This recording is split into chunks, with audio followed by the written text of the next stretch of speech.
Este domingo, 1 de mayo, el día de la solemnidad de la Divina Misericordia, será la ceremonia de beatificación del Papa Juan Pablo II. Se reconocen más de 200 milagros, pero tan solo uno fue reconocido por la Santa Sede: la curación de la monja francesa Marie-Simone Pierre, quien sufría, al igual que él, del mal de Parkinson.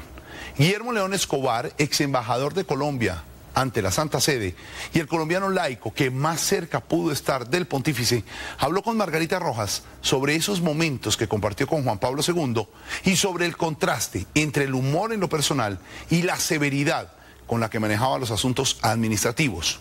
Y revela lo ocurrido con los 2 carrieles antioqueños que recibió y cómo estos terminaron sirviéndole para su terapia frente al Parkinson. Este domingo, 1 de mayo, es un día muy importante para la Iglesia Católica del mundo. El Papa Juan Pablo II será beatificado, y para hablar de eso estamos con el colombiano, que es quizá el laico colombiano que mejor conoció al Papa polaco. Guillermo León Escobar, embajador durante 9 años ante la Santa Sede. Es un gusto que esté en el radar y quiero preguntarle, ¿hace cuánto conoció a Juan Pablo II? Yo conocí a Juan Pablo II cerca, digamos, en el año de 1974, 4 años antes de ser él nombrado por el cónclave como sucesor de Juan Pablo I. Muchos años de conocerlo desde ese 1974 y además de tener una gran cercanía en los últimos 6 años de su pontificado en su condición de embajador. Es difícil, es por lo menos extraño imaginarse como beato y como muy pronto santo a alguien que usted conoció, tocó y que vio como ser humano terrenal. Llama la atención y entonces empieza uno como a reconstruir qué fue lo que yo viví con este señor. Y entonces los mínimos gestos se convierten en una especie de reliquia intelectual, espiritual, que uno dice qué fue lo que me dijo en aquella oportunidad, cuándo, y entonces uno comienza a completar no la vida de él, sino la propia vida de uno, colocando el énfasis en aquello que fue un mensaje del espíritu. Es una sensación rarísima, pero muy buena. ¿Qué momento, qué gesto o qué palabras guarda usted con especial cariño ahora en esa, digamos, en esa revisión hacia atrás y en la perspectiva de que ese hombre será beato y santo? Uno, cuando murió mi mamá, entonces yo fui a la casa pontificia, donde se entraba en esa época de una manera más fácil y más expedita a través de su secretario, el cardenal hoy día de Cracovia, Stanislao Sivets. Y entonces yo le conté a Stanislao que mi mamá había muerto y me dijo, entre donde el Papa. El Papa me dijo una cosa muy en consonancia con lo que él era: esté alegre, ella está en la eternidad. Dicho por la gran cabeza de la Iglesia, indudablemente que aquello es lenitivo y consuelo. La segunda es cuando me invitó a dictar una conferencia en el Sínodo de Obispos sobre el ayer, el hoy y el mañana de la Iglesia. Apenas yo terminé la exposición de 1 hora y 10 minutos, fui a saludarlo, iba yo con mi fajo de papeles donde tenía escrito, y me dijo, créame una cosa, estuvo muy bien, pero usted se parece mucho a Luciano Pavarotti. Usted creo que va a ser el Pavarotti del Vaticano. Eso porque él tenía gracia, tenía muchísima gracia. Como ser humano, como hombre, Juan Pablo II o Karol Wojtyła era un personaje serio, divertido, tenía humor. ¿Cómo era él? Tenía mucho humor, serio, divertido, todo lo que uno quiera, de una ternura enorme hacia afuera,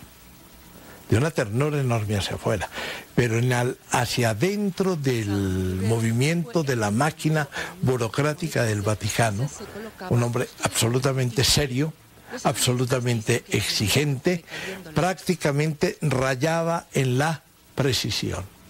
No aceptaba errores ni que nadie se saliera del guión que le tocaba interpretar. el Papa era una persona de apuntes, digamos, ingeniosos, oportunos, de humor negro, por supuesto, por fuera de ese ámbito formal, protocolario? Él era muy chistoso porque jugaba con lo que él tenía en su capacidad histriónica, había sido actor. En el movimiento del Parkinson, él decía, lamentablemente nadie me ha colocado la guitarra.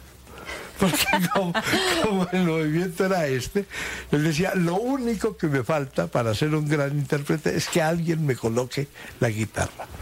Y el otro es con respecto al carriel antioqueño, ese carriel antioqueño que para él es una de las fotos mejor logradas y que la quería mucho.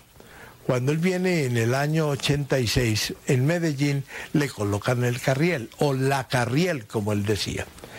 Y cuando el Parkinson se acelera, él hacía el ejercicio de la fisioterapia abriendo los 12 bolsillos del carriel.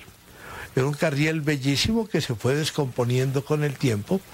Y entonces cuando vino el detalle de la visita de Álvaro Uribe al Papa Juan Pablo II, yo pregunté a nombre del gobierno qué regalo se le debería llevar al Papa. El Papa dijo libros con fotografías y una carriel. Él la pidió. Él la pidió. Lo que fue lo que no se supo interpretar acá, pensando que había sido una montañerada muy nuestra. La montañerada fue del Papa, que pidió la carriel. Le pidió la carriel y le gustaba mucho la ingeniosidad de algo que se pudiera llenar de tantas cosas diversas. ¿Y quién fue el de la primera montañerada, el que le dio ese primer carriel y acertó tanto? Acertó tanto, eso fue en la visita a Medellín, que como él era tan alto en ese momento, tocó extender el carriel a lo máximo. No recuerdo quién fue, pero debió ser el gobernador de Antioquia o el alcalde de Medellín, pero la carriel esta venía de Jericó y terminó durando un tiempo, pero después creo que el gorgojo la acabó y entonces él quería tener de nuevo la carriel para poder continuar haciendo el ejercicio. Lo otro que le llamó a él mucho la atención, dolorosamente, fue la cruz de armero. Fue la cruz de armero, eso. ¿Qué recuerdo tenía? Él tenía el recuerdo de haberse postrado.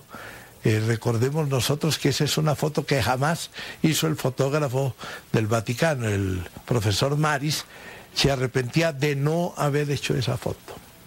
Esa foto la hizo un colombiano que llega el Papa en su momento, se postra frente a esa cruz que significa la muerte de 25.000 personas en una locura de la naturaleza, coloca su cabeza contra la cruz, ora y el viento le tumba el solideo y le levanta la esclavina de la sotana.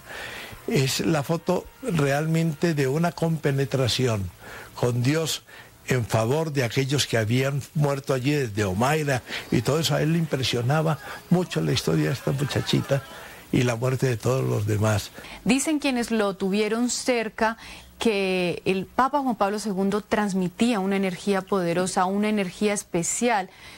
¿Era así? ¿Era quizá ya un anticipo de ese camino que ahora, digamos, transita la santidad? Yo creo sinceramente en lo siguiente: el Papa tenía la capacidad de comunicar alegría. Me recuerdo la Jornada Mundial de la Juventud del año 2000, en donde él, ya muy impedido, simplemente con el bastón prácticamente, le daba a los jóvenes el ritmo de la música que se estaba interpretando.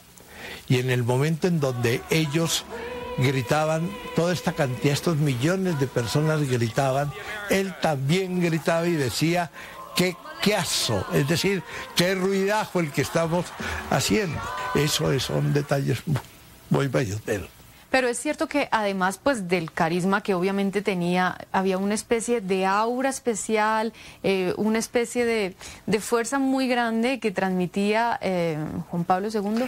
Mire, cuando había las grandes reuniones del cuerpo diplomático, que hay que partir del hecho de que éramos gente muy seria, en el momento en que él entraba, se sentía que cambiaba aún el clima, la temperatura. La gente lo miraba y recuerdo que varios fueron los que dijeron, este Papa no mira, escanea la gente, porque él lo miraba a la gente a los ojos. Y la gran fijación no estaba en la palabra, sino en la expresión cuando él le cruzaba los ojos a la gente con la que estaba conversando.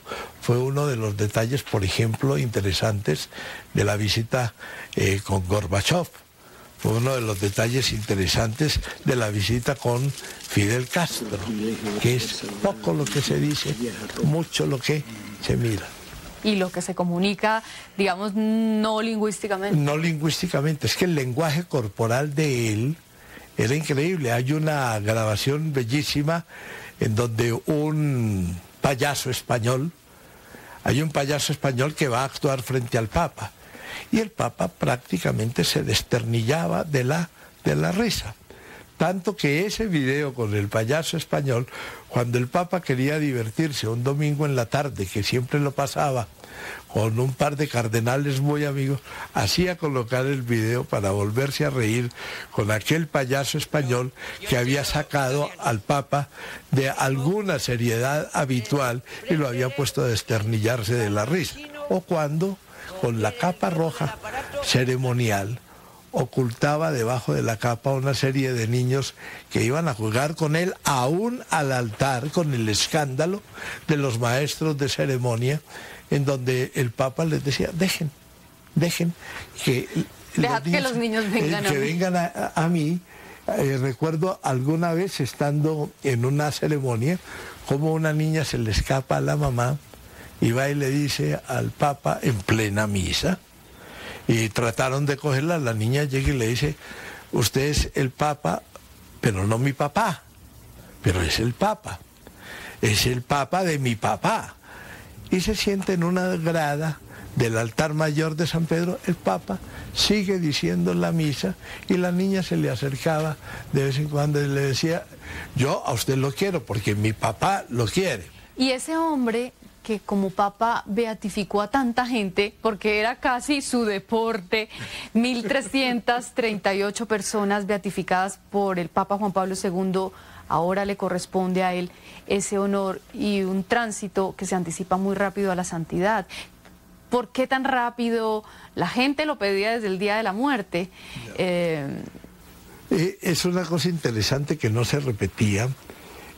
Por allá por los años 1098, la gente con Francisco de Asís fue la primera vez que se clamó a voz en cuello por todos los que estaban allí reunidos frente al cadáver, frente a los restos de Francisco de Asís, el santo súbito. Eso no había vuelto a darse. Y entonces se llevaba que 5 años después podía empezar un proceso.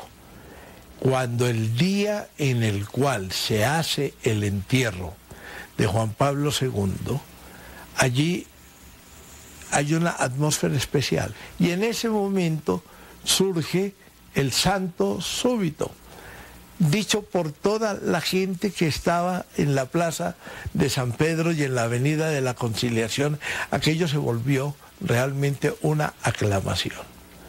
Y por eso, 2 meses después, el Papa Benedicto XVI levanta en este caso la norma y comienza